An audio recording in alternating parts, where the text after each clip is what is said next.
right, so this is a presentation for a mock service facility to be built in Oklahoma City for the final project for construction engineering and project management for the fall 2020 semester, presented by Team Josh, which is me, Lucas Evans. And me, Josh Kennerly. So let's get into it. As I said before, the project is to be built in Oklahoma City with two for sure planned buildings, industrial and administrative one, and then a third building which is budget pending. And then the site is on 100 acres, and then there's also planned facilities of this same service facility in Dallas, St. Louis. Getting on to those planned facilities. Well, first of all, as it stands now, the total budget for the total planned budget for Oklahoma City is $3.2 million, and then for Dallas, it's almost $1 million more at $4.3 million, actually more. And then for St. Louis, it's much cheaper, but still a bit more expensive than Oklahoma City at $3.4 million. And then here are all some of the factors that I use to compute those estimates, as well as contingencies listed below. Obviously the Dallas one is more expensive, with the Dallas budget estimate being greatest of all. And then this is how we broke down our project. We broke down our project into 6 different main tasks. The first one here is site work with subtasks like grading and paving, and then on-site utilities. There's the second with different projects relating to that, like the water systems and the natural gas there. And then the different tasks for the first building, the second building there, as well as the project management tasks for the project management team. Here are all the procurement sub-projects, such as crane, construction bids for dealing with different people that are related to the project. The contingency for the Oklahoma City project is $150,000, and as I stated before in the last slide, the budget is around $3.2 million. Awesome. So from that, we're going to get into the Gantt chart. So we use the Gantt chart and network diagram in order to plan and schedule the project most efficiently as possible. That way we're able to see through a diagram where everything is, what projects are going on at the same time, what tasks are happening. So our total duration ended up being 296 days. That begins on November 2nd of 2020, and it ends December 20th of 2021. That's using a regular working schedule from Monday to Friday. From our Gantt chart and network diagram, the red path shown is going to be the critical path that we found. This shows the path with no free or total float at all. And the diagrams shown are for the early start and finish dates. So we're going to go now to our Gantt and network diagram. So here is the chart we had. We have all of our activity numbers, the total duration right here. These are our early start and finish dates, as well as our late start and finish dates as well. We have the cost here for every aspect of the project. I'm going to pull this over and you're going to see the Gantt chart right here. As you can see, parts of it are red. These are the critical tasks.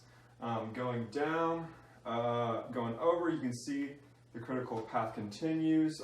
There's a couple of projects. You can have a couple of tasks going on at the same time. Like right here, you've got 3 tasks that are being completed, 4 actually, all during this time frame, all the way to this end task on December 20th of 2021. So if you go to the network diagram, we can take a look at that. Going in on the network diagram, you're going to see we have these red are the critical path as well, just like the Gantt chart. You zoom in, you can see a duration right there in the middle. These are the early start and finish dates, as well as the late start and finish. Here are the non-critical tasks. You can see that these have free or total float. there. So that is the network diagram. We're able to use this and go all the way. We're able to use that to see another representation of our project and the tasks that are going to need to be completed. See that critical path there all the way to the end of December 2020, or December 20th, 2021. Awesome.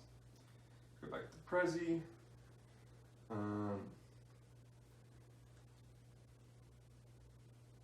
Yeah, space bar. Awesome. So now from that, we're going to go to this weekly cost histogram. So using a cash flow diagram and the Gantt chart of the cost per activity, we were able to create a histogram of the weekly costs for both the early and late schedules. So looking at this chart, you can see the blue is going to be the weekly cost of the early, and the orange is going to be the weekly cost of the late.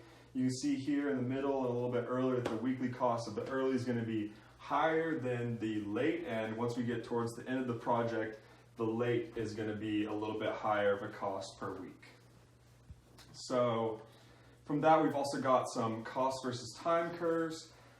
They're shown as cumulative costs for both the late, early, and the target schedules. The total cost coming to about $3 million with a budgeted contingency of $150,000 as we stated earlier. So here's the cost versus time that we found. You've got your cumulative late start here at the bottom. You've got your early start here at the top. And right here in the middle is going to be your target schedule cost, and they're all going to end here the same and start the same, since you don't want to go over budget with any of those. So now we're going to go to the resource allocation. Let Lucas take over.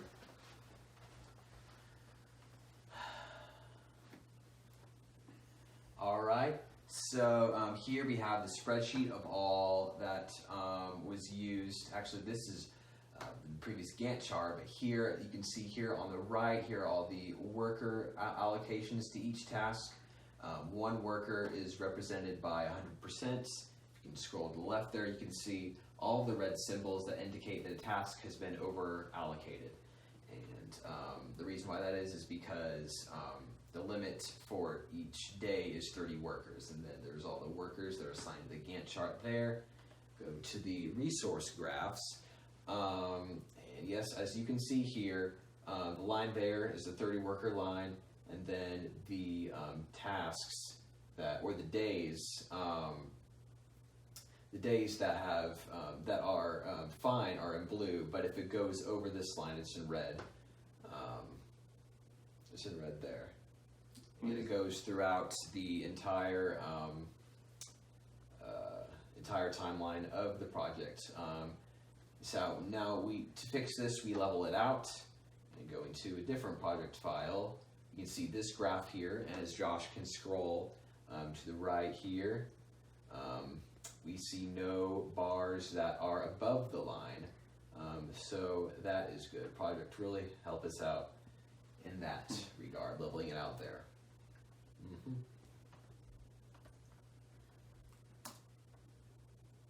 So going back to the Prezi slides, I'll hand it over to Josh. So this is our earned value analysis. The report date for this was 10/31/21, so that's nearing the end of the project actually. The budgeted cost Of the work schedule. We found to be about $2 million. The budgeted cost of the work planned was a little bit less than that by about $200,000, and the actual cost of the work plan is about almost $2 million. And then we've got our cost variances as well as schedule variances as well as our cost plan index. So since our CPI is going to be over 1, we know that our project is going to be under budget. And since our SPI is going to be below 1, we know that we are also behind schedule at this report date.